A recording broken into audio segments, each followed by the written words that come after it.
여기 사람들한테 손대지 마세요.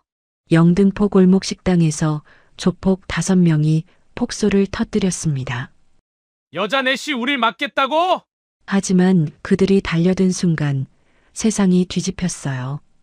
테이블이 공중으로 날아가며 한 명을 깔아버렸고 젓가락 하나가 손목 신경을 정확히 꿰뚫었습니다.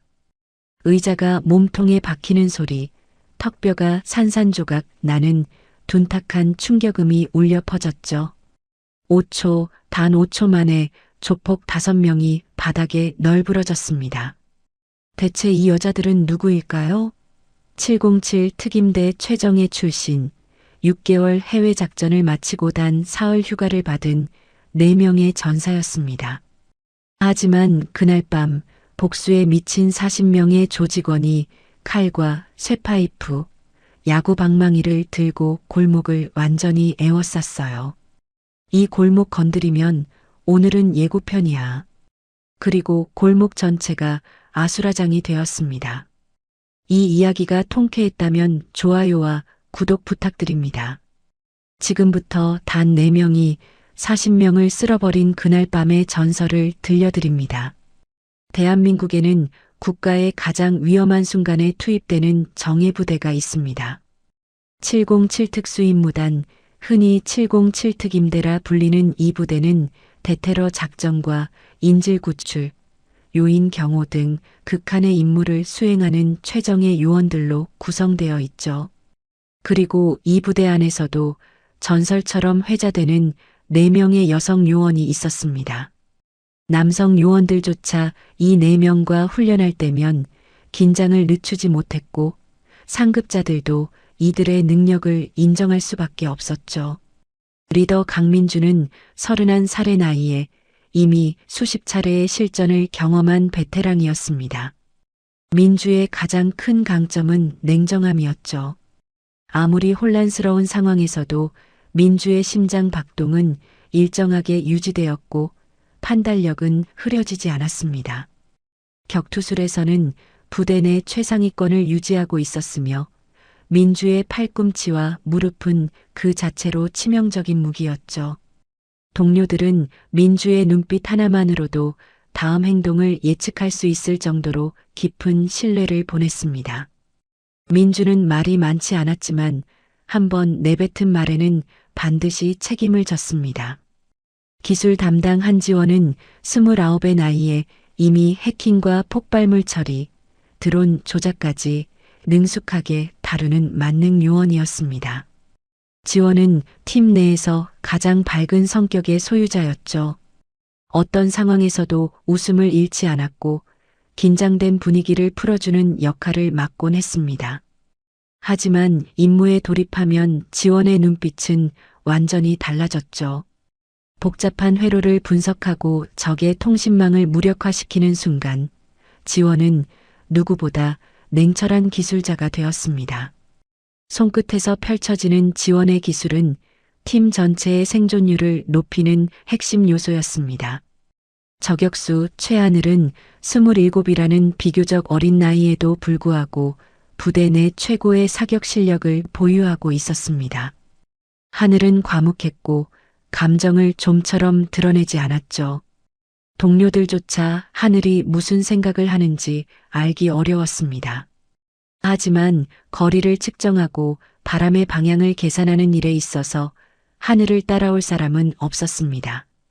하늘의 손가락이 방아쇠에 닿는 순간 목표물은 이미 제압된 것이나 다름없었죠.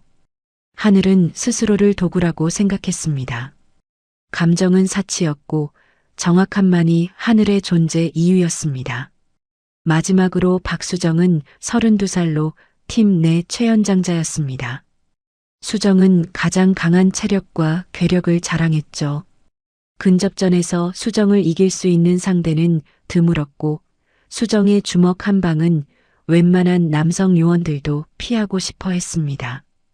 훈련 중 수정에게 한 대 맞고 며칠간 고생했다는 후배들의 이야기가 부대 내에서 전설처럼 떠돌았죠. 거친 외모와 달리 수정은 의외로 섬세한 면이 있었습니다. 후배들을 챙기는 다정한 선배이기도 했고 가끔은 팀원들을 위해 직접 음식을 만들어 오기도 했습니다. 이 4명은 지난 6개월간 해외에서 극비 작전을 수행해 왔습니다. 구체적인 내용은 기밀이었지만 잠을 제대로 잘 수 없었고 긴장의 끈을 놓을 수 없는 나날이 이어졌다는 것만은 확실했죠. 생사를 넘나드는 순간도 여러 번 있었습니다. 총알이 귀를 스쳐 지나간 적도, 폭발의 열기가 얼굴을 덮친 적도 있었죠. 그리고 마침내 모든 임무를 성공적으로 마치고 귀국한 4사람에게 단 3일간의 휴가가 주어졌습니다. 귀국 첫날 저녁 4사람은 서울 영등포의 오래된 식당 골목을 찾았습니다. 번쩍이는 네온사인 대신 낡은 철제 간판이 줄지어 있었고 호프집과 포장마차가 정겹게 골목을 채우고 있었죠. 어딘가에선 삼겹살 굽는 고소한 냄새가 흘러나왔고 어딘가에선 소주잔 부딪히는 소리와 함께 웃음소리가 터져 나왔습니다. 간장게장을 파는 오래된 식당 앞에는 손님들이 줄을 서 있었고 포장마차에서는 어묵 국물을 호호 불며 마시는 중년 남성의 모습이 보였습니다. 민주가 앞장서서 작은 삼겹살집으로 들어섰습니다. 연탄화로 위에 고기를 굽는 전통 방식을 고수하는 소박한 가게였죠. 벽에는 오래된 영화 포스터가 붙어 있었고 천장에 달린 선풍기가 느릿느릿 돌아가고 있었습니다. 4사람은 구석자리에 앉아 맥주와 삼겹살을 시켰습니다. 진짜 오랜만에 이런 거 먹어보는 것 같습니다. 지원이 맥주잔을 들며 감격스러운 표정으로 말했습니다. 수정이 고개를 끄덕이며 두툼한 삼겹살을 불판 위에 올렸죠. 6개월 동안 전투 식량만 먹다가 이런 거 먹으니까 눈물 나려고 해. 고기가 지글지글 익어가는 소리가 4사람의 귀를 채웠습니다. 하늘은 말없이 맥주를 홀짝이며 창밖을 바라보았죠. 하늘의 표정은 여전히 무덤덤했지만 어딘가 모르게 편안함이 느껴졌습니다. 민주는 팀원들의 얼굴을 하나씩 바라보았습니다. 모두 지쳐 있었지만 동시에 살아있다는 것에 감사하는 표정이었죠. 살았다. 진짜 사람 사는 것 같아. 민주가 조용히 중얼거렸습니다. 지원이 환하게 웃으며 잔을 들어 올렸죠. 이 맛에 휴가 나오는 거죠. 4사람은 잔을 부딪혔습니다. 골목 어딘가에서 흘러나오는 옛날 트로트 음악이 귓가에 맴돌았고 옆 테이블에서는 60대쯤 되어 보이는 노부부가 소주를 기울이며 다정하게 대화를 나누고 있었습니다. 가게 주인 아주머니가 반찬을 가져다 주며 따뜻한 미소를 건넸죠. 민주는 이 순간만큼은 국가도 임무도 명령도 모두 잊고 싶었습니다. 그냥 평범한 사람으로 살고 싶다. 민주의 마음속에서 그런 생각이 스쳐 지나갔습니다. 친구들과 함께 고기를 굽고 술을 마시는 평범한 밤. 이것이 민주가 진정으로 원하던 휴가의 모습이었죠. 수정이 잘 익은 고기를 집어 지원의 접시에 올려주었습니다. 하늘도 드물게 입꼬리를 올리며 고기를 한 점 집었죠. 이 순간만큼은 4사람 모두 707특임대 요원이 아니라 그저 오랜 친구 사이처럼 보였습니다. 하지만 민주는 알지 못했습니다. 이 평화로운 밤이 얼마 가지 않으리라는 것을. 골목 저편 어둠 속에서 거친 발걸음 소리가 점점 가까워지고 있었습니다. 폭풍이 몰려오기 직전의 고요함처럼 골목 전체가 묘한 긴장감에 휩싸이기 시작했죠.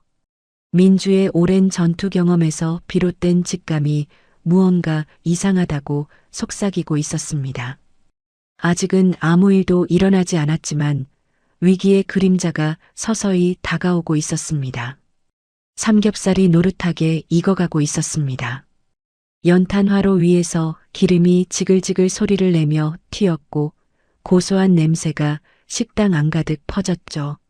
민주는 잘 익은 고기 한 점을 집어 쌈장에 찍어 먹었습니다.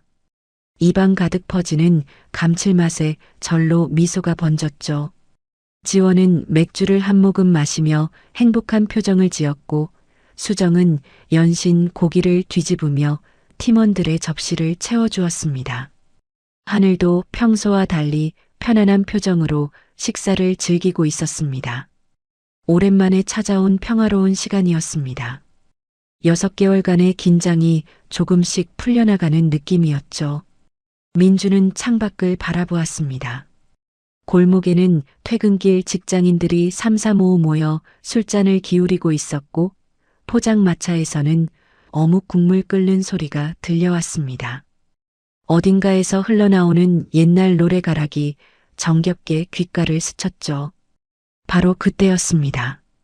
식당 문이 쾅 하고 거칠게 열렸습니다. 마치 폭발이라도 일어난 것처럼 굉음이 울렸죠. 식당 안의 모든 시선이 일제히 문 쪽으로 쏠렸습니다. 문신을 잔뜩 새긴 두꺼운 팔뚝과 번쩍이는 금목걸이를 두른 남자들이 우르르 들어왔습니다. 5~6명쯤 되어 보였는데 하나같이 험악한 인상이었죠. 눈빛은 사나웠고 걸음걸이는 거만했습니다. 영등포 일대를 주름잡는 조폭들이라는 것을 한눈에 알 수 있었습니다. 식당 안의 공기가 순식간에 얼어붙었습니다. 방금 전까지 웃고 떠들던 손님들이 일제히 입을 다물었죠. 숟가락 놓는 소리조차 들리지 않았습니다. 선두에 선 남자가 카운터를 향해 거칠게 소리쳤습니다. 사장, 우리가 오면 자리 치워야지. 뭐 하는 거야? 가게 주인 아주머니의 얼굴이 창백하게 질렸습니다. 아주머니는 앞치마 끝을 움켜쥔 채 고개를 숙였죠. 떨리는 입술로 아무 말도 하지 못했습니다. 조폭들은 아랑곳하지 않고 거침없이 안쪽으로 들어왔습니다. 손님? 여기 손님이 어딨어? 우리가 주인이야. 알아? 조폭 중 덩치가 가장 큰 남자가 옆 테이블을 향해 턱짓을 했습니다. 그 테이블에는 60대쯤 되어 보이는 노부부가 조용히 앉아 식사를 하고 있었죠. 할아버지는 소주 한 잔을 앞에 두고 있었고 할머니는 찌개를 떠먹고 있었습니다. 갑자기 닥친 상황에 두 분의 얼굴에 당혹감이 스쳤습니다. 여기 우리 자리야. 당장 비켜. 할아버지가 떨리는 손으로 소주잔을 내려놓으며 말했습니다. 여기 우리 정기 모임하는 자리인데 오늘 손자 돌잔치 이야기하려고. 말이 채 끝나기도 전에 조폭 한 명이 할아버지의 어깨를 거칠게 밀쳤습니다. 할아버지가 휘청거리며 테이블 모서리에 허리를 부딪혔죠. 찌개 그릇이 쏟아지며 국물이 바닥에 흩뿌려졌습니다. 아이고. 할머니가 비명을 질렀습니다. 할아버지는 허리를 부여잡고 고통스럽게 신음했죠. 얼굴이 일그러지며 식은땀이 흘렀습니다. 조폭들은 그 모습을 보며 비웃듯이 킥킥거렸습니다. 아저씨가 뭔데? 꺼지라면 꺼져. 조폭 두목으로 보이는 남자가 할아버지의 멱살을 잡아 일으켰습니다. 할아버지의 몸이 허공에 들렸다가 바닥에 내팽개쳐졌죠. 할머니가 울먹이며 할아버지를 부축했고 두 분은 비틀거리며 식당 밖으로 쫓겨나듯 나갔습니다. 다른 손님들도 하나둘씩 자리를 피하기 시작했습니다. 누구 하나 조폭들에게 대항하지 못했죠. 민주와 3명의 동료들은 구석자리에서 이 광경을 지켜보고 있었습니다. 지원이 이를 악물며 낮은 목소리로 물었죠. 민주야, 저거 그냥 둬도 되는 거야? 민주는 대답하지 않았습니다. 손에 쥔 젓가락에 힘이 들어갔죠. 707특임대 요원으로서 불필요한 싸움은 피해야 한다는 규칙이 머릿속을 맴돌았습니다. 휴가 중에 민간인과 충돌하면 부대에 누가 될 수 있었죠. 참아야 해. 우리는 지금 휴가 중이야. 수정도 주먹을 불끈 쥐고 있었지만 꾹 참고 있었습니다. 하늘은 무표정한 얼굴 뒤로 날카로운 시선을 감추고 있었죠. 바로 그때 조폭 두목의 시선이 카운터 옆에 서 있던 젊은 여성에게 향했습니다. 20살쯤 되어 보이는 아르바이트생이었죠. 두목이 느릿느릿 다가가며 입꼬리를 올렸습니다. 야, 너 얼굴 괜찮은데? 언제부터 여기서 일했어? 아르바이트생은 겁에 질린 표정으로 한 발짝 물러났습니다.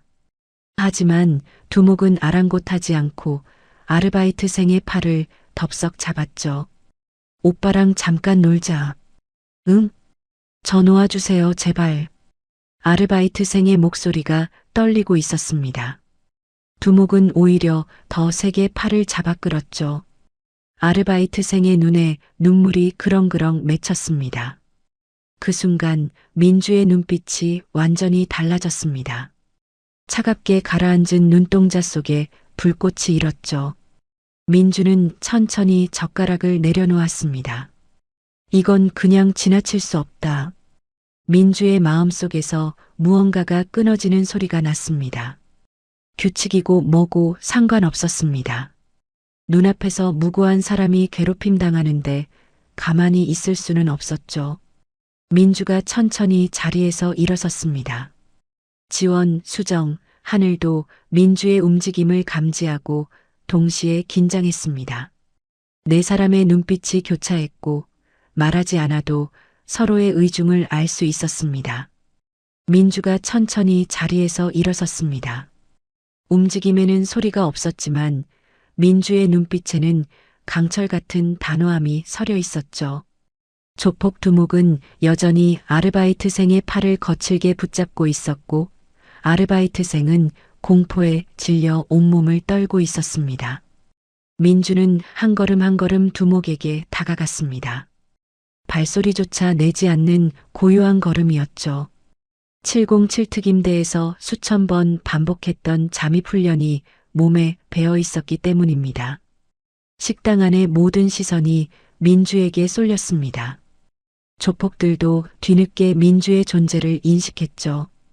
두목이 고개를 돌려 민주를 위아래로 훑어보았습니다. 민주는 두목의 정면 2미터 앞에 멈춰서서 담담하게 입을 열었습니다. 여기 사람들한테 손대지 마세요. 목소리는 낮았지만 또렷했습니다. 위협적이지도 않았고 겁먹은 기색도 전혀 없었죠. 마치 날씨 이야기를 하듯 담담하게 사실을 말하는 것처럼 들렸습니다. 두목은 잠시 멍하니 민주를 바라보다가 피식 웃음을 터뜨렸습니다. 어이가 없다는 표정이었죠. 뭐야? 이 여자가 지금 미쳤냐? 두목의 비웃음에 주변 조폭들도 따라 웃기 시작했습니다. 킥킥거리는 소리가 식당 안을 가득 채웠죠. 두목이 아르바이트생의 팔을 놓고 민주에게 한 발짝 다가섰습니다. 민주보다 머리 하나는 더 큰 덩치였고 문신이 새겨진 팔뚝은 민주의 허벅지만큼 굵어 보였습니다. 여자 넷이서 우리를 막겠다고? 눈깔이 삐었나?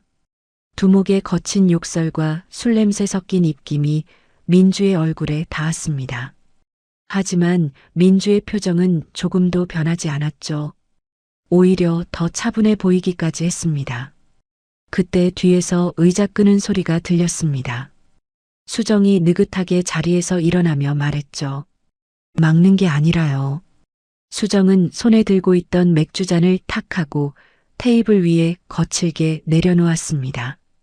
맥주가 철철 넘쳐 테이블 위로 흘러내렸죠. 수정의 입꼬리가 살짝 올라갔습니다. 눈빛에는 기대감마저 서려 있었습니다. 정리하려고요. 조폭들의 웃음이 뚝 멈췄습니다. 수정의 말에서 느껴지는 묘한 자신감 때문이었죠. 분위기가 심상치 않다는 것을 본능적으로 감지한 것입니다. 두목의 얼굴이 붉게 달아올랐습니다. 이 동네를 주름잡는 자신이 여자들에게 이런 식으로 무시를 당하다니 두목의 자존심이 도저히 허락하지 않았습니다. 인연들이 진짜. 두목이 이를 악물며 민주에게 주먹을 휘둘렀습니다. 묵직한 주먹이 민주의 얼굴을 향해 날아왔죠. 그 순간 민주의 몸이 물처럼 유연하게 움직였습니다. 상체를 살짝 비틀어 주먹을 피하면서 동시에 두목의 팔목을 잡아 비틀었죠. 두목의 몸이 공중에서 반바퀴 돌더니 바닥에 내동댕이 쳐졌습니다. 쿵 하는 둔탁한 소리와 함께 두목이 고통스러운 신음을 흘렸죠. 덤벼. 전현들 다 죽여.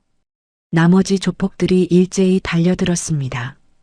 하지만 4명의 여전사들은 이미 전투 태세를 갖추고 있었죠. 지원이 발로 테이블을 강하게 걷어찼습니다. 철제 다리가 달린 무거운 테이블이 바닥에서 붕 떠오르며 조폭 한 명의 배에 정통으로 꽂혔죠. 조폭이 비명을 지르며 뒤로 나자빠졌습니다. 지원은 멈추지 않았습니다. 쓰러진 조폭에게 다가가 팔을 잡아 관절을 꺾어버렸죠. 뚝 하는 둔탁한 소리와 함께 조폭의 처절한 비명이 식당 안을 가득 채웠습니다. 하늘은 테이블 위에 놓여있던 쇠젓가락 하나를 집어들었습니다. 조폭 한 명이 하늘을 향해 주먹을 휘둘렀죠. 하늘은 최소한의 움직임으로 주먹을 피하며 젓가락 끝으로 조폭의 손등을 찔렀습니다. 정확히 신경이 지나가는 급소였죠. 조폭이 비명을 지르며 손을 움켜쥐었습니다. 손가락에 힘이 들어가지 않았죠. 하늘은 그 틈을 놓치지 않고 발로 조폭의 무릎 옆면을 정확히 걷어찼습니다. 조폭이 무릎을 꿇으며 바닥에 쓰러졌죠. 수정은 가장 직접적이고 화끈한 방법을 선택했습니다. 옆에 있던 철제 의자를 번쩍 들어 올렸죠. 조폭 2명이 동시에 수정에게 달려들었습니다. 수정은 의자를 크게 휘둘러 한 명의 옆구리에 정확히 꽂아버렸죠. 갈비뼈가 부러지는 소리가 들렸습니다. 남은 한 명이 수정의 목을 잡으려 팔을 뻗었지만 수정은 오히려 한 발 앞으로 들어가며 어깨로 조폭의 가슴을 들이받았습니다. 조폭이 뒤로 날아가 벽에 등을 부딪혔죠. 벽에 걸려있던 액자가 떨어져 산산조각이 났습니다. 민주는 가장 많은 적을 상대하고 있었습니다. 3명의 조폭이 민주를 에워싸고 있었죠. 하지만 민주의 표정에는 동요가 전혀 없었습니다. 첫 번째 조폭이 달려들자 민주는 팔꿈치로 조폭의 턱을 정확히 가격했습니다. 조폭의 머리가 뒤로 젖혀지며 눈이 풀렸죠. 두 번째 조폭이 뒤에서 덤볐지만 민주는 뒤도 돌아보지 않고 무릎을 높이 들어 올려 조폭의 명치를 가격했습니다. 조폭이 개구리처럼 웩하는 소리를 내며 쓰러졌죠. 세 번째 조폭은 겁에 질려 한 발짝 물러섰지만 민주가 먼저 움직였습니다. 민주의 발이 조폭의 발목을 걸었고 동시에 팔로 조폭의 목을 감아 바닥에 내리찍었죠. 5초였습니다. 단 5초 만에 3명의 조폭이 바닥에 널브러졌습니다. 식당 안이 갑자기 조용해졌습니다. 조폭들의 신음소리와 거친 숨소리만이 공간을 채웠죠. 식당 주인 아주머니는 입을 떡 벌린 채 넋을 잃고 서 있었습니다. 카운터 옆에 아르바이트생은 눈이 휘둥그레진 채 4사람을 바라보았죠. 조금 전까지 공포에 떨던 얼굴에 믿을 수 없다는 표정이 떠올랐습니다. 방금 무슨 일이 일어난 거지? 아르바이트생의 머릿속에 그런 생각이 맴돌았습니다. 꿈을 꾸는 것 같았죠. 평범해 보이던 4명의 여성이 순식간에 조폭 6명을 제압해버린 것입니다. 민주는 쓰러진 두목을 내려다보았습니다. 두목은 바닥에 엎드린 채 고통스럽게 신음하고 있었죠. 민주가 조용히 말했습니다. 다시 한번 말할게요. 이 골목 사람들한테 손대지 마세요. 두목이 이를 악물며 민주를 올려다보았습니다. 눈에는 분노와 굴욕감이 가득했죠. 오늘 일은 절대 그냥 넘어가지 않을 것이었습니다. 두목은 떨리는 손으로 주머니에서 휴대폰을 꺼내 어딘가에 전화를 걸었습니다. 야, 나야. 지금 당장 애들 전부 불러. 영등포 골목이야. 오늘 다 죽여버릴 거야. 민주는 두목의 전화 내용을 들었지만 표정 하나 바꾸지 않았습니다. 지원이 민주에게 다가와 낮은 목소리로 물었죠. 민주야, 저거 조직에 연락한 것 같은데 더 큰일 나는 거 아니야? 민주는 조용히 고개를 끄덕였습니다. 이제 시작이라는 것을 알고 있었죠. 식당 안은 쓰러진 조폭들로 가득했습니다. 의자와 테이블이 여기저기 넘어져 있었고 깨진 그릇 조각들이 바닥에 흩어져 있었죠.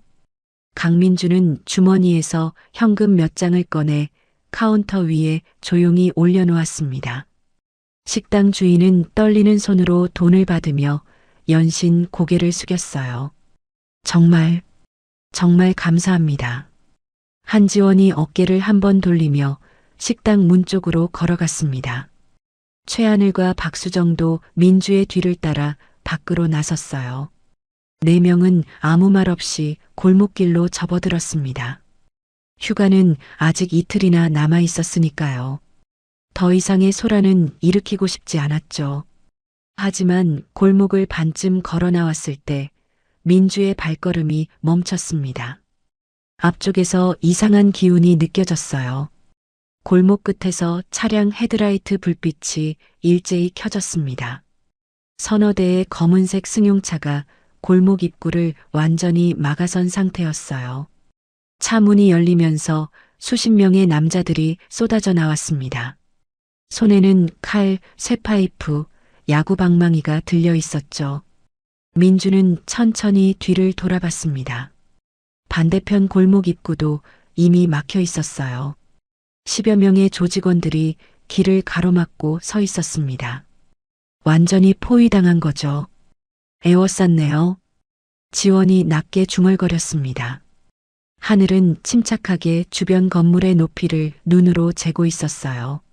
수정은 양손을 천천히 쥐었다 폈다 하면서 호흡을 가다듬었습니다. 조직원들 사이로 한 남자가 앞으로 나왔어요. 40대 중반쯤 되어 보이는 날카로운 눈빛을 가진 남자였습니다. 검은색 정장 재킷 안으로 굵은 금목걸이가 번쩍였죠. 남자는 민주를 똑바로 쳐다보며 입을 열었습니다. 내가 강민주냐? 민주는 대답하지 않았어요. 그저 남자를 조용히 바라볼 뿐이었습니다.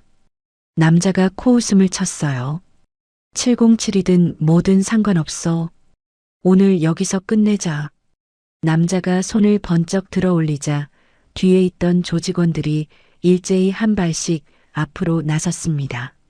수십 명이 동시에 움직이는 모습은 마치 파도처럼 느껴졌어요. 골목 양쪽에서 천천히 가지만 확실하게 포위망을 좁혀왔습니다. 그때 한 조직원이 고함을 질렀어요. 너희 때문에 우리 두목이 크게 다쳤다. 이 골목 장사하는 놈들도 오늘 다 박살낼 거다.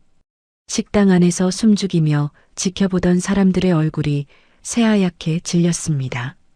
노부부는 서로의 손을 꼭 붙잡았고 아르바이트생은 벽에 등을 기댄 채 몸을 떨고 있었죠. 조직원들의 분노는 4명에게만 향한 게 아니었어요. 골목 전체, 이곳에서 장사하는 모든 사람들이 표적이 된 겁니다. 민주는 깊게 숨을 들이마셨습니다. 옆에 선 3명을 차례로 바라봤어요. 지원이 작게 고개를 끄덕였고 하늘이 입꼬리를 살짝 올렸습니다. 수정은 목을 좌우로 천천히 돌리며 근육을 풀고 있었죠. 민주가 입을 열었습니다. 목소리는 낮았지만 분명했어요. 좋아. 우리가 한 명도 다치게 안 한다. 바로 그 순간 조직원들이 일제히 달려들었습니다. 하늘이 가장 먼저 움직였어요. 옆에 세워진 경차 위로 몸을 가볍게 날렸습니다. 차 지붕에 발을 디딘 하늘은 재빨리 주변을 살폈죠. 손에는 식당에서 가져온 스테인리스 젓가락 몇 개가 쥐어져 있었어요. 하늘이 팔을 휘둘렀습니다. 젓가락들이 공중으로 날아갔어요. 정확하게 3명의 손목과 어깨 관절 부위를 맞췄습니다. 조직원들이 비명을 지르며 무기를 떨어뜨렸죠. 지원은 골목 한쪽으로 달려갔어요. 낡은 식당 밖에 방치된 가스통이 보였습니다. 지원은 재빨리 밸브를 열었어요. 하얀 가스가 세차게 뿜어져 나오면서 골목에 연막처럼 퍼졌습니다. 시야가 뿌옇게 흐려졌죠. 동시에 지원은 골목 입구의 가로등 배전함 쪽으로 뛰어갔어요. 뚜껑을 열고 내부 스위치를 재빨리 내렸습니다. 불빛이 한꺼번에 꺼지면서 골목 전체가 어둠에 잠겼어요. 식당 창문에서 새어나오는 희미한 불빛만이 남았습니다. 뭐야? 앞이 안 보여. 조직원들이 당황하며 소리쳤어요. 하지만 4명에게 어둠은 전혀 문제가 되지 않았습니다. 수없이 반복한 야간 훈련이 몸에 배어 있었거든요. 수정이 피자 가게 앞으로 달려갔습니다. 벽에 걸린 커다란 철제 간판을 두 손으로 움켜쥐었어요. 힘을 주자 볼트가 삐걱거리는 소리를 내며 뽑혀 나왔습니다. 수정은 간판을 방패처럼 들어 올렸죠. 무게가 상당했지만 수정에게는 아무것도 아니었어요. 쇠파이프를 휘두르며 달려드는 조직원들을 향해 간판을 앞세워 돌진했습니다. 쾅쾅 둔탁한 소리가 울리며 조직원 5명이 한꺼번에 밀려났어요. 민주는 골목 중앙에 섰습니다. 6명의 조직원이 사방에서 동시에 달려들었어요. 칼날이 어둠 속에서 번쩍였고 야구 방망이가 머리를 향해 날아왔습니다. 민주는 한 발짝도 물러서지 않았어요. 오른쪽에서 날아온 칼을 손목을 비틀어 피했습니다. 동시에 왼쪽 팔꿈치로 옆 사람의 턱을 정확히 가격했죠. 뒤에서 휘둘러지는 방망이는 허리를 재빠르게 숙여 피했어요. 몸을 낮춘 상태에서 뒤로 발차기를 날렸습니다. 정확히 명치를 맞춘 발차기였죠. 조직원 1명이 공중으로 떠올랐다가 바닥에 떨어졌어요. 민주는 원을 그리며 회전했습니다. 발목을 휘둘러 2명의 다리를 동시에 걸어버렸죠. 조직원들이 균형을 잃고 쓰러졌어요. 마지막 1명이 뒤에서 목을 조르려고 했습니다. 민주는 그 팔을 잡아채 앞으로 당겼어요. 몸이 휘청이며 앞으로 넘어온 조직원의 얼굴에 무릎을 올렸습니다. 둔탁한 소리와 함께 조직원이 바닥에 쓰러졌죠. 전투는 불과 3분도 채 되지 않았어요. 하지만 골목은 이미 아비규환이었습니다. 쓰러진 조직원들이 곳곳에 널려 있었고 신음소리가 사방에서 들렸죠. 그런데 바로 그때였습니다. 흑! 지원의 짧은 비명이 들렸어요. 민주가 재빨리 고개를 돌렸습니다. 지원이 골목 구석에서 몸을 구부린 채 옆구리를 두 손으로 감싸쥐고 있었어요. 한 조직원이 쇠파이프로 지원의 갈비뼈를 강하게 가격한 거였습니다. 지원은 이를 악물었지만 얼굴에 고통이 역력했죠. 지원아! 수정이 큰 소리로 외치며 달려갔어요. 지원을 공격한 조직원을 간판으로 밀쳐버렸습니다. 하늘도 차 위에서 재빨리 뛰어내려 지원에게 다가갔죠.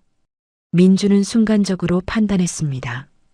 지원의 부상 정도가 얼마나 심각한지 확실하지 않았지만 여기서 더 싸우다가는 상처가 깊어질 수 있었어요. 지원이 다쳤어. 후퇴한다. 민주의 명령이 골목에 울렸습니다. 수정이 지원의 팔을 감싸 안았어요. 하늘이 뒤를 엄호하며 골목 반대편으로 향했습니다. 민주는 마지막으로 남아서 조직원들이 쫓아오지 못하도록 길을 막았죠. 넘어진 차량을 발로 차서 미끄러뜨려 통로를 막아버렸어요. 4명은 어둠 속으로 재빨리 사라졌습니다. 뒤에서 조직원들의 고함 소리가 들렸지만 추격은 이어지지 않았어요. 조직원들도 부상자가 너무 많았으니까요. 골목을 완전히 벗어난 민주는 뒤를 돌아봤습니다.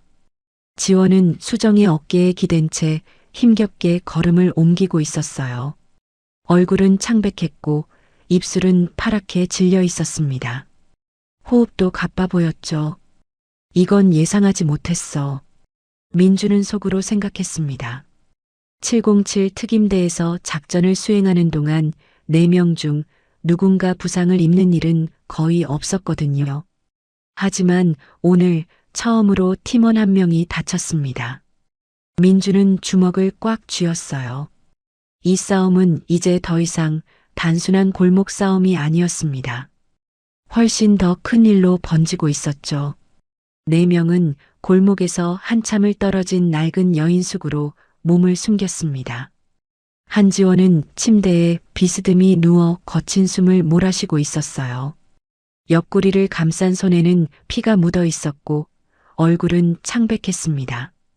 박수정이 급히 구해온 구급약을 꺼내며 지원의 옷을 조심스럽게 걷어 올렸죠. 갈비뼈 부분이 시퍼렇게 멍들어 있었어요. 최하늘이 걱정스러운 표정으로 물었습니다. 병원 가야 하는 거 아니에요? 지원은 고개를 저으며 말했어요. 아니에요. 괜찮습니다. 갈비뼈가 금간 것 같긴 한데 부러진 건 아니에요. 강민주는 창문 커튼을 살짝 젖히고 밖을 내다봤습니다. 거리는 조용했지만 언제 조직원들이 나타날지 알 수 없었죠. 민주는 천천히 지원 옆으로 다가가 침대 가장자리에 앉았어요. 지원이 떨리는 목소리로 말했습니다. 죄송해요. 제가 발목 잡았어요. 지원의 눈가에 눈물이 맺혔어요. 손은 여전히 떨리고 있었습니다. 민주는 지원의 피 묻은 손을 부드럽게 잡았죠. 우리는 팀이야. 실수 없는 사람 없어. 민주의 목소리는 따뜻했습니다. 수정이 옆에서 지원의 어깨를 토닥이며 말했어요.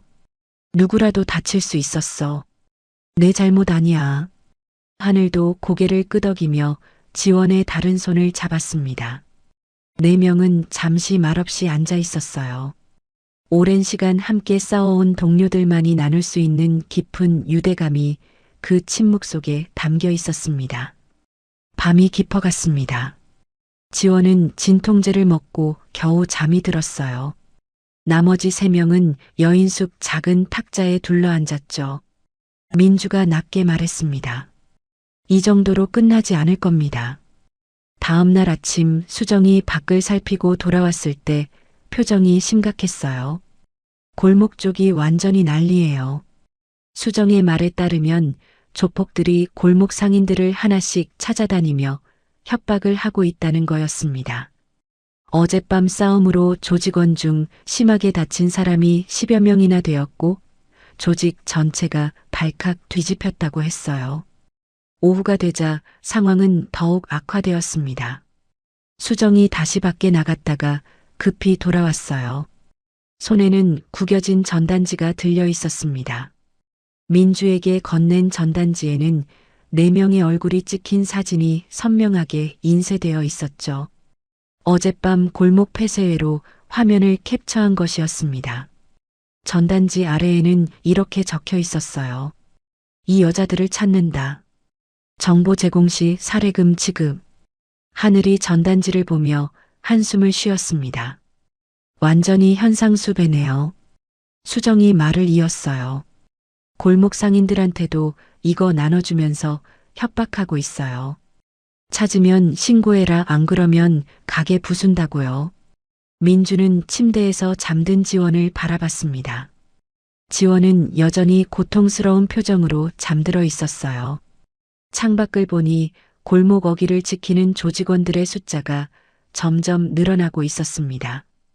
하늘이 조심스럽게 말했습니다. 규모가 10배는 늘어난 것 같아요. 맞는 말이었습니다. 어젯밤에는 수십 명이었지만 지금은 100명이 넘는 조직원들이 골목 일대를 샅샅이 뒤지고 있었어요. 검은색 차량들이 골목 곳곳에 배치되어 있었고 조직원들은 가게마다 들어가 사람들을 위협하고 있었습니다. 민주는 3명을 바라보며 입을 열었어요. 우리가 여기 있으면 골목 사람들이 계속 고통받습니다. 수정이 고개를 저었습니다. 언니 잘못이 아니에요. 우리가 그냥 지나칠 수 없는 상황이었잖아요. 하늘도 동의했어요. 맞아요. 조폭들이 먼저 시작한 일이에요. 하지만 민주의 마음은 무거웠습니다.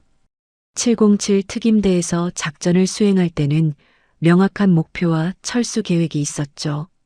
하지만 지금은 달랐습니다. 팀원 한 명은 다쳤고 적의 규모는 예상을 훨씬 넘어섰어요. 게다가 골목 사람들까지 위험에 처했습니다. 저녁 무렵 지원이 깨어났습니다. 여전히 얼굴은 창백했지만 정신은 또렷했어요. 지원은 천천히 몸을 일으켜 앉았습니다. 밖에 무슨 일 있어요? 민주가 상황을 설명했습니다. 지원은 전단지를 보며 쓴웃음을 지었어요. 우리 완전히 지명수배자네요. 수정이 물을 떠다 지원에게 건넸습니다. 지원은 물을 마시며 창밖을 봤어요. 어둠이 내린 골목에는 여전히 조직원들이 돌아다니고 있었습니다. 민주가 말했습니다. 당분간 흩어져서 숨어 있자. 지원이 회복될 때까지. 하지만 하늘이 반문했어요. 그러는 동안 골목 사람들은요? 침묵이 흘렀습니다. 4명 모두 같은 생각을 하고 있었어요. 우리가 빠져도 이 골목 사람들은 계속 당한다. 지원이 입을 열었습니다. 우리가 시작한 일이에요. 우리가 끝내야죠. 수정이 고개를 끄덕였습니다. 맞아요. 우리가 아니면 누가 해요? 하늘도 말했어요. 이대로 도망가면 평생 후회할 것 같아요. 민주는 3명의 눈을 차례로 바라봤습니다. 지원의 눈에는 결의가, 수정의 눈에는 각오가, 하늘의 눈에는 신뢰가 담겨 있었죠. 민주는 속으로 생각했습니다. 이걸 끝낼 수 있는 건 우리뿐이다. 민주는 천천히 고개를 끄덕였습니다. 위기는 아직 끝나지 않았어요. 아니, 오히려 더 큰 싸움이 기다리고 있었습니다. 조폭들의 다음 공격은 이전에 비해 규모가 10배 이상 강력할 게 분명했죠. 하지만 4명은 알고 있었습니다. 함께라면 할 수 있다는 것을요.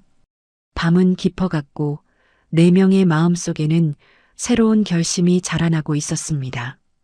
다음 날 아침 4명은 여인숙방에 모여 앉았습니다. 한지원의 상태는 많이 나아졌어요. 여전히 옆구리가 쑤시긴 했지만 움직일 수는 있었습니다. 창밖으로는 여전히 조직원들이 골목을 배회하는 모습이 보였죠. 강민주는 낡은 테이블 위에 골목 지도를 펼쳐놓았어요. 근처 편의점에서 구해온 것이었습니다. 4명은 말없이 지도를 바라봤죠. 침묵이 흘렀습니다. 지원이 먼저 입을 열었어요. 언니들, 우리 옛날 생각 안 나요? 민주가 지원을 바라봤습니다. 지원이 계속 말했어요. 우리는 상황을 바꾸는 팀이었잖아. 지원의 목소리는 차분했지만 확신에 차 있었습니다. 박수정이 고개를 끄덕였어요. 최하늘도 잔잔한 미소를 지었습니다. 4명은 과거 707 특임대에서 언제나 불가능한 임무를 성공시켰던 순간들을 떠올렸어요. 적진 한가운데서 인지를 구출했던 날 단 4명이서 무장조직 30명을 제압했던 밤, 아무도 믿지 않았던 작전을 완수했던 기억들이 스쳐 지나갔습니다. 민주가 천천히 말했어요. 맞아. 우리는 언제나 해냈지. 하늘이 창밖을 보며 말했습니다. 거리와 지형은 내가 맡을게. 하늘의 목소리는 차분했지만 결연했어요. 수정이 주먹을 쥐며 말했습니다. 앞장서는 건 내 목. 수정의 눈빛에 불이 들어왔어요. 민주는 3명을 차례로 바라봤습니다. 오랜만에 보는 표정들이었어요. 특임대에서 작전을 시작하기 직전에 바로 그 눈빛이었죠. 민주가 입가에 미소를 띠며 말했습니다. 좋아. 작전명 깨끗한 골목 시작한다. 오랜만에 작전명을 정하는 순간이었습니다. 4명은 다시 특임대의 감각을 찾아가고 있었어요. 휴가 나온 민간인이 아니라 707 특임대원으로 돌아가는 거였습니다. 지원이 배낭에서 작은 드론을 꺼냈어요.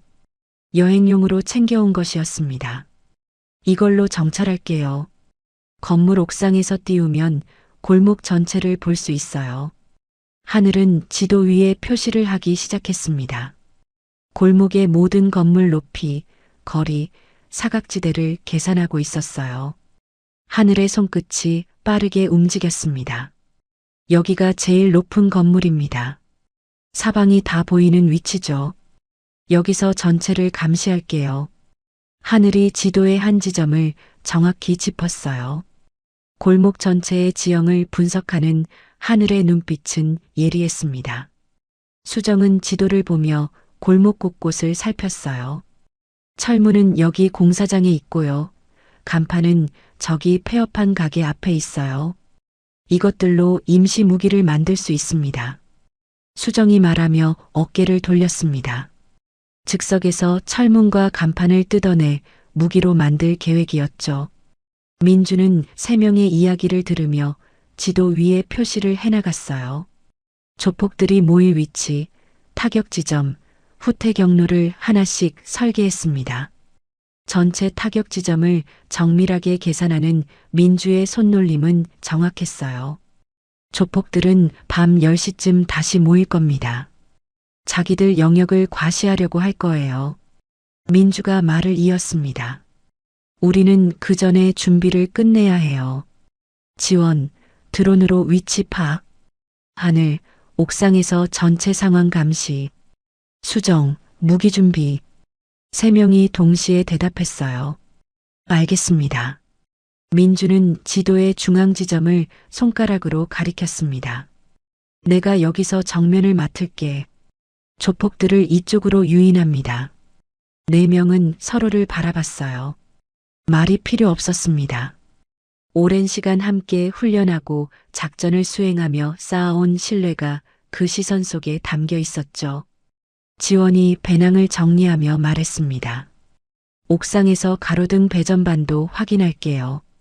필요하면 조명을 제어할 수 있어요. 하늘이 손목 시계를 확인하며 말했어요. 시간은 충분합니다.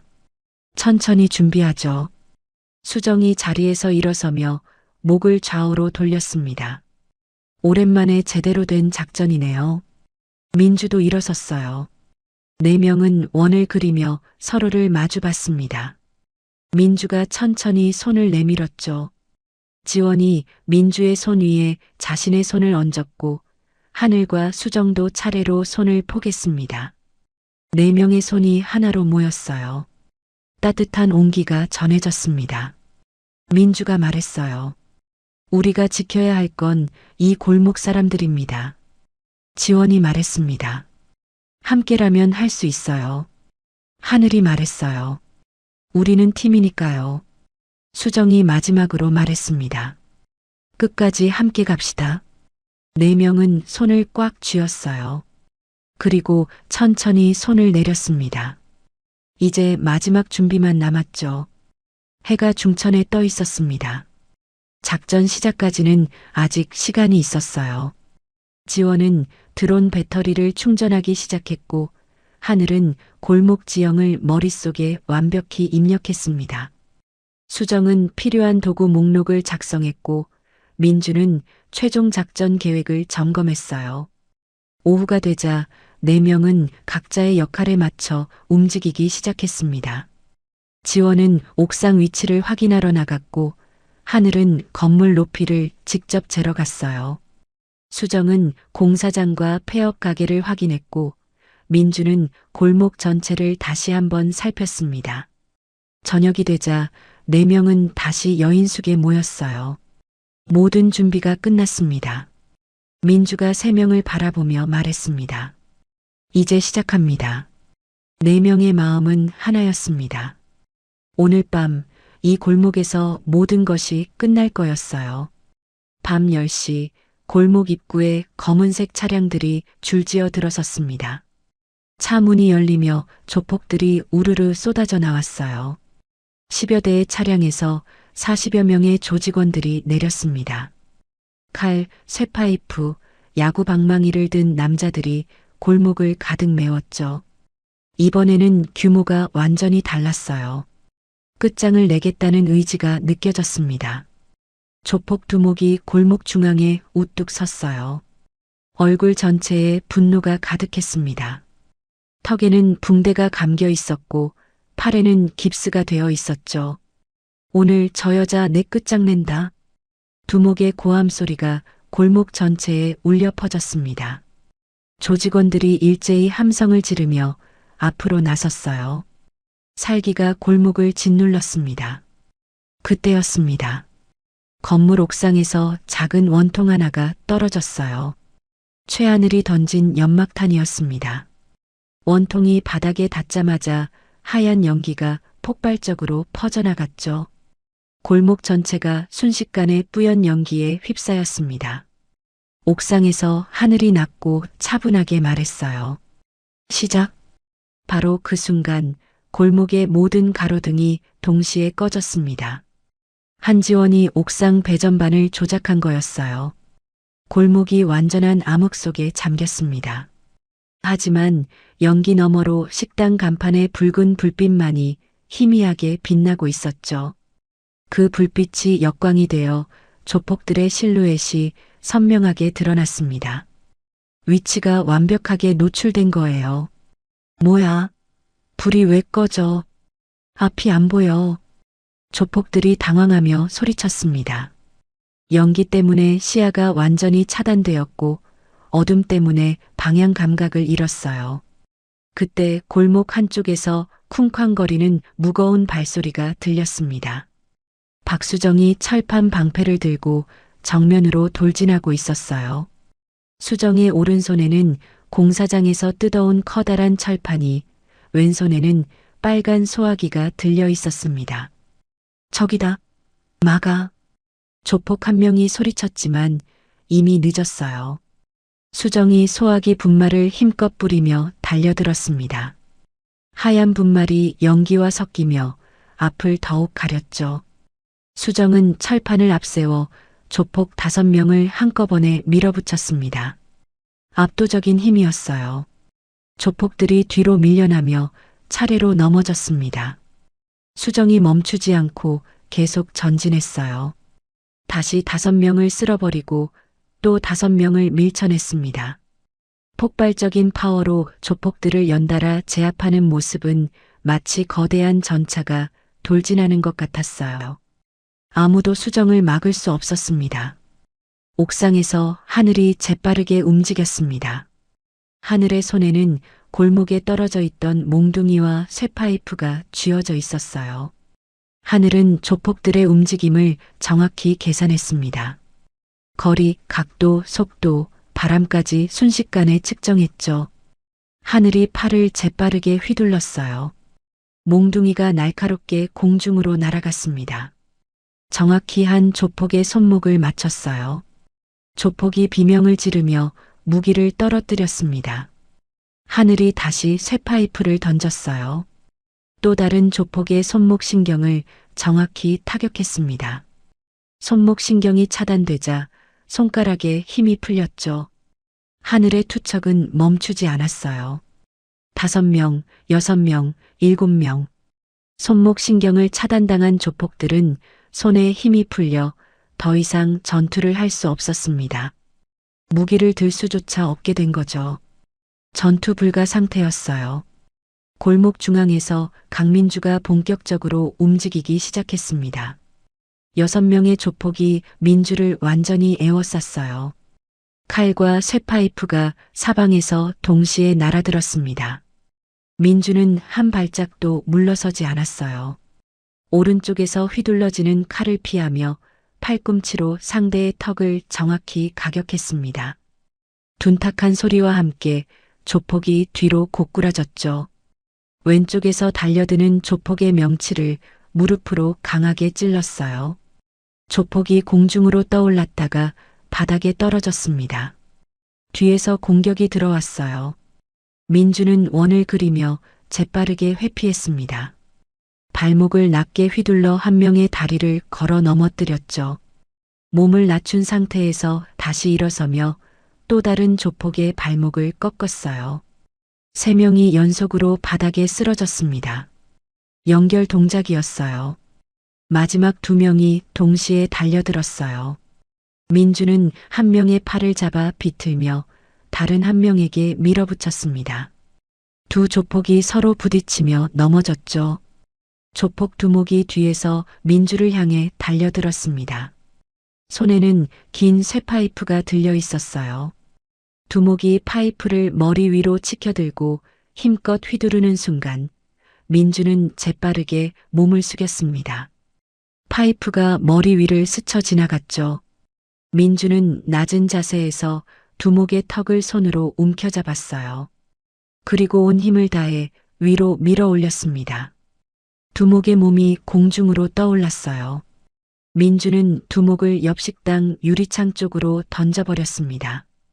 두목의 몸이 유리창에 세게 부딪히며 유리가 산산조각 났죠. 유리 파편이 사방으로 튀었어요. 식당 안에서 주인과 노부부, 대학생, 직장인들이 모두 숨을 죽이며 지켜보고 있었습니다. 아무도 말을 하지 못했어요. 그저 입을 다물고 네 명의 움직임만을 응시하고 있었습니다. 연기가 서서히 거쳤습니다. 골목 바닥에는 수십 명의 조폭들이 쓰러져 있었어요. 신음소리만이 조용히 골목에 울렸습니다. 민주는 유리창 밑에 쓰러진 두목 앞으로 천천히 걸어갔어요. 두목은 피를 흘리며 바닥에 누워 있었습니다. 민주가 두목의 얼굴을 발로 밟았죠. 두목이 고통스럽게 신음했어요. 민주가 낮게 하지만 분명하게 말했습니다. 이 골목 건드리면 오늘 너희가 당한 건 예고편이야. 민주의 목소리는 차갑고 단호했어요. 두목은 고개를 끄덕이며 두려움에 떨었습니다. 바로 그때 골목 입구에서 사이렌 소리가 들렸어요. 경찰차 여러 대가 도착했습니다. 경찰들이 골목으로 들어서며 쓰러진 조폭들을 보고 놀란 표정을 지었죠. 전부 체포합니다. 경찰들이 수갑을 채우기 시작했어요. 수십 명의 조폭들이 하나씩 연행되었습니다. 골목은 마침내 평화를 되찾았어요. 밤 10시 골목 입구에 검은색 차량들이 줄지어 들어섰습니다. 차 문이 열리며 조폭들이 우르르 쏟아져 나왔어요. 10여 대의 차량에서 40여 명의 조직원들이 내렸습니다. 칼, 쇠파이프, 야구 방망이를 든 남자들이 골목을 가득 메웠죠. 이번에는 규모가 완전히 달랐어요. 끝장을 내겠다는 의지가 역력했습니다. 조폭 두목이 골목 중앙에 우뚝 섰어요. 얼굴 전체에 분노가 가득했습니다. 턱에는 붕대가 감겨 있었고 팔에는 깁스가 되어 있었죠. 오늘 저 여자 내 끝장낸다. 두목의 고함 소리가 골목 전체에 울려 퍼졌습니다. 조직원들이 일제히 함성을 지르며 앞으로 나섰어요. 살기가 골목을 짓눌렀습니다. 그때였습니다. 건물 옥상에서 작은 원통 하나가 떨어졌어요. 최하늘이 던진 연막탄이었습니다. 원통이 바닥에 닿자마자 하얀 연기가 폭발적으로 퍼져나갔죠. 골목 전체가 순식간에 뿌연 연기에 휩싸였습니다. 옥상에서 하늘이 낮고 차분하게 말했어요. 시작. 바로 그 순간 골목의 모든 가로등이 동시에 꺼졌습니다.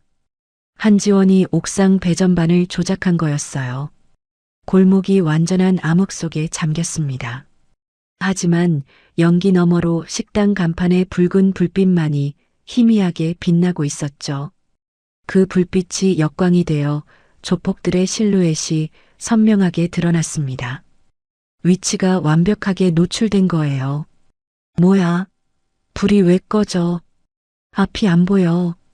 조폭들이 당황하며 소리쳤습니다. 연기 때문에 시야가 완전히 차단되었고 어둠 때문에 방향 감각을 잃었어요. 그때 골목 한쪽에서 쿵쾅거리는 무거운 발소리가 들렸습니다. 박수정이 철판 방패를 들고 정면으로 돌진하고 있었어요. 수정의 오른손에는 공사장에서 뜯어온 커다란 철판이, 왼손에는 빨간 소화기가 들려 있었습니다. 저기다. 막아. 조폭 한 명이 소리쳤지만 이미 늦었어요. 수정이 소화기 분말을 힘껏 뿌리며 달려들었습니다.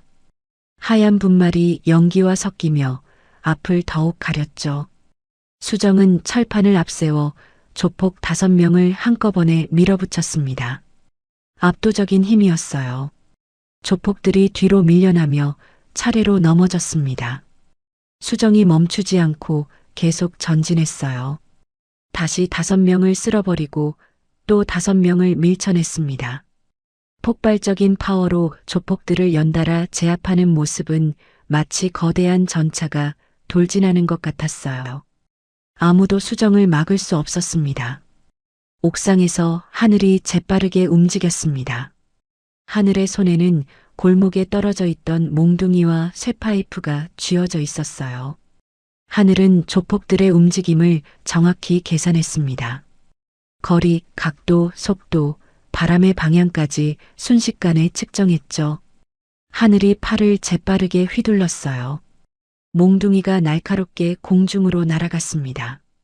정확히 한 조폭의 손목을 맞췄어요. 조폭이 비명을 지르며 무기를 떨어뜨렸습니다. 하늘이 다시 쇠파이프를 던졌어요. 또 다른 조폭의 손목 신경을 정확히 타격했습니다. 손목 신경이 차단되자 손가락에 힘이 완전히 풀렸죠. 하늘의 투척은 멈추지 않았어요. 5명, 6명, 7명.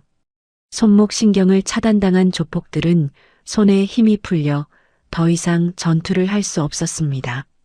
무기를 들 수조차 없게 된 거죠. 완전한 전투 불가 상태였어요. 골목 중앙에서 강민주가 본격적으로 움직이기 시작했습니다. 6명의 조폭이 민주를 완전히 에워쌌어요. 칼과 쇠파이프가 사방에서 동시에 날아들었습니다. 민주는 한 발짝도 물러서지 않았어요. 오른쪽에서 휘둘러지는 칼을 피하며 팔꿈치로 상대의 턱을 정확히 가격했습니다. 둔탁한 소리와 함께 조폭이 뒤로 고꾸라졌죠. 왼쪽에서 달려드는 조폭의 명치를 무릎으로 강하게 찔렀어요.